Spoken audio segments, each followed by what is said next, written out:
इस साल होली की छुट्टियों में अपने गांव दुर्गापुर वापस आता है, जहां उसे देख पूरा गांव खुशी से झूम उठता है।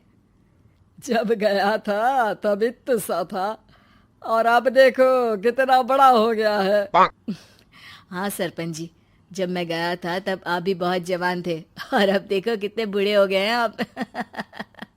चलो चलो, बढ़िया है। बच्चा घर वापस आ गया। इसी खुशी में आज रात पार्टी होगी। क्या बात है, गांव में भी पार्टियां होने लगी। वैसे अगर पार्टी की बात है तो आज क्यों सीधा होली पार्टी करते हैं। होली पार्टी की बात सुन चहल पहल में अचानक सन्नाटा छा जाता है, जिसे देख मनोज को कुछ अजीब लगता है, लेकिन तभी सरपंच बात पलट देता है। अब बहुत देर हो गई, चलो सब अपने घर चलो, पार्टी के बारे में कल सोचेंगे।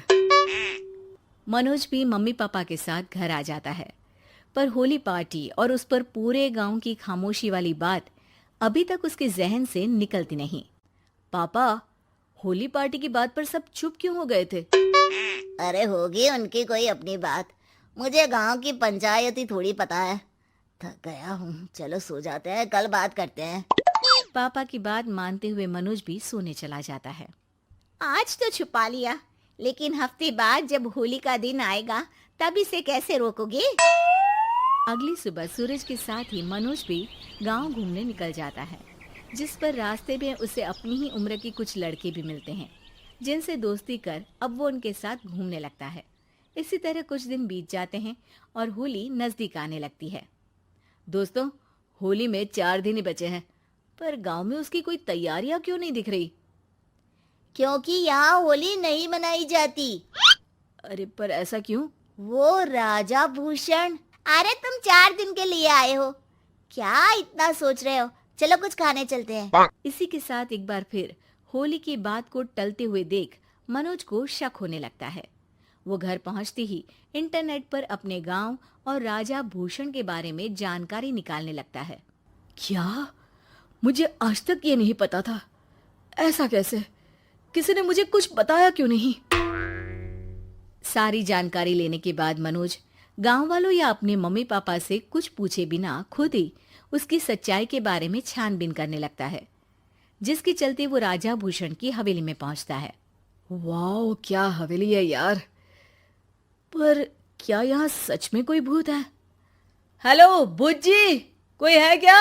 हम इस साल गांव में होली सेलिब्रेट कर रहे हैं, क्या आप उस पर थोड़ा इंटरव्यू देंगे? मनोज के ऐसा बोलते ही गांव में तूफान उठ जाता है और हवेली में रखी सारी चीजें हिलने लगती है। एक अदृश्य शक्ति मनोज को धक्का देकर हवेली से बाहर निकाल दरवाजा बंद कर लेती है। ये सब देख मनोज हैरान रह जाता है। क्या अभी मुझे हवा ने धक्का देकर बाहर निकाल दिया? मेरे होते हुए इस गांव में कभी होली नहीं मन सकती, इसलिए दोबारा ऐसी कोशिश भी मत करना, अंजाम बुरा होगा। आवाज सुन मनोज हैरानी से इधर उधर देखने लगता है, पर उसे कोई दिखाई नहीं देता। वो गांव वापस आ जाता है, जहां तूफान की वजह से सब कुछ तहस महस हो चुका होता है। आखिर ये तूफान आया कैसे? ना ऐसा कोई मौसम था और ना ही हमने होली का त्योहार मनाने की बात की थी। सरपंच की बात पर कोई रिएक्शन दिए बिना मनोज चुपचाप अपने घर चला जाता है। इस तरह देखते ही देखते होली का दिन भी आ जाता है और मनोज रंग लेकर गांव में निकल जाता है, लेकिन गांव पूरी तरह खाली होता है। अरे त्योहार का दिन है, धूमधाम की जगह मातम क्यों मनाया हुआ है? मनोज की आवाज सुन सब अपने घर की खिड़कियां खोल के घर के अंदर से ही उसे वापस जाने के लिए कहने लगते हैं, पर वो किसी की नहीं सुनता। तुझे पहले भी समझाया था, अगर होली खेलने की कोशिश भी की तो अच्छा नहीं होगा। अरे बात मान लो बेटा, तुम्हें सच नहीं पता। मुझे सब पता है। सालों पहले इस राजा ने एक अंधविश्वास फैलाया और आप लोग आज तक उसे मानते आ रहे हो। अरे बेटा, जब तुम पैदा भी नहीं हुए थे उससे भी बहुत पहले से इस गांव पर होली का श्राप है। अगर गांव में होली का त्योहार मनाया जाता है तो प्रलय आना पक्की बात होती है। राजा भूषण इस सब में नहीं मानते थे और त्योहार मनाने लगे, जिसके चलते होली वाले ही दिन पहले उनके बेटे की और फिर उनकी मृत्यु हो गई। तभी से गांव की रक्षा के लिए उनकी आत्मा उस हवेली में रह रही है। सबकी बातें सुन मनोज उलझन में पड़ जाता है। सोचना भी मत मनोज, अगर तुमने इस परंपरा को तोड़ने की कोशिश भी की तो उसका परिणाम इस गांव और गांव के लोगों के लिए अच्छा नहीं होगा। मुझे भी यकीन नहीं हो रहा कि आप लोग एक बेतुकी बात को मानकर सालों से रंगों के त्योहार को मातम की तरह मनाते आ रहे हो।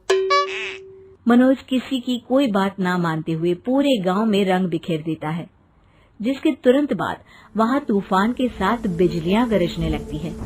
अचानक मौसम में ऐसा बदलाव देख जहां मनोज कंफ्यूजन में आ जाता है, वहीं गांव वाले डर से सहम जाते हैं।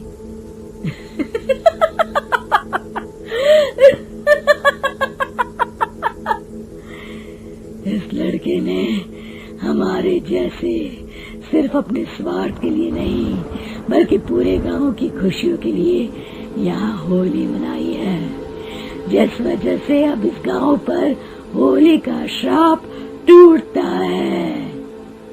ऐसा बोलकर राजा का भूत वहां से गायब हो जाता है, जिसके बाद गांव के लोग धूमधाम से होली मनाते हैं। खुशियों के रंग गांव में बिखरे ही होते हैं कि अगली सुबह अचानक मनोज कहीं गायब हो जाता है और एक बार फिर गांव में होली का नया राज